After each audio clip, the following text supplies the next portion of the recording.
Welcome to JRMSweeps. Today I have this Craftsman 3500 watt generator that we have brand new here. I'm going to go ahead and unbox this, put it together, put oil in it, start it up, go ahead and get the break-in process going. I found the easiest way to open the box is to simply just cut the top and take your blade, cut the sides. That way you don't have to worry about pulling that generator out of the box there.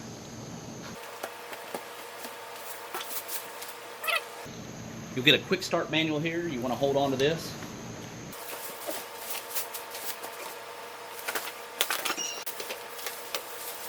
Alright, after you've unboxed your generator here, you're going to have some mounting hardware.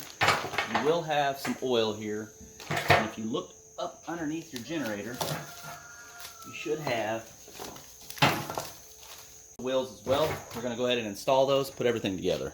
Alright, the first thing I'm going to do is mount these front blocks. And they get this generator up off the ground. This part here is threaded, so you want to put that towards the inside of the generator, like so. You're going to get 4 of these guys right here. You simply just need to thread that through. Repeat that same process on the other side. These bolts down here take a 12mm socket. Alright, when you go to tighten these, don't over tighten these, just get them kind of snug. Now I'm ready to go ahead and mount the wheels to the back. You're going to get 2 pieces of hardware that looks like this.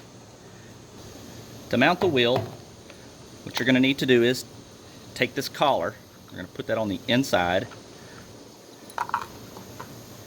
You'll take the washer and bolt combo, like so.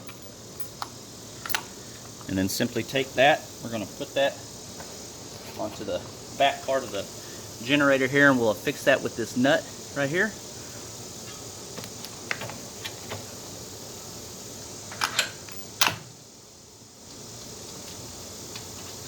Tighten that down, repeat that process on the other side. Now the front mounting hardware took a 12mm. The wheel nut bolt combo is actually going to take a 1/2 inch. So I'm just going to use a 1/2 inch socket, 1/2 inch wrench on the back. I do want to talk about some of the features I like about this. The first thing, obviously, is the handle here. That is collapsible.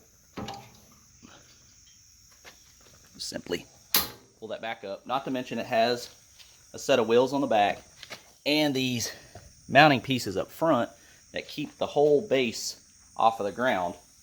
The reason why we bought this guy is because my other one sits on the ground and the frame rusted, so I do like that feature. Another thing I like about this, it's got a massive fuel tank. I think it's 6 gallons, and depending on how you run the generator, you can get about 19 hours of run time, but I doubt you're going to get that. See here, has your 110 plugs. This is your on-off switch. When you get your generator, chances are it's going to be shipped to you dry. So we're going to remove the dipstick here. The instructions say you need to add 20 ounces of oil. This guy is 20.3 ounces, so we're going to go ahead and add this first.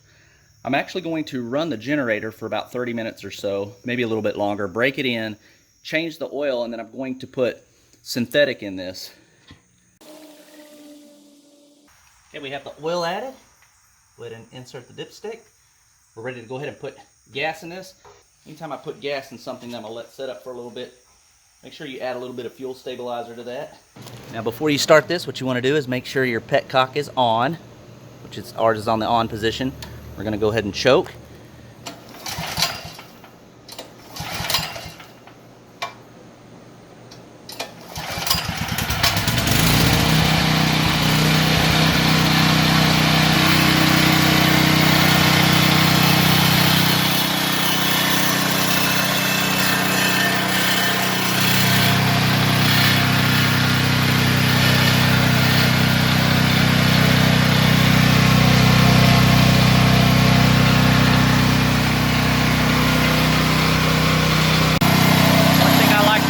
About to set this up for a while is turn the petcock off, let it run out of gas.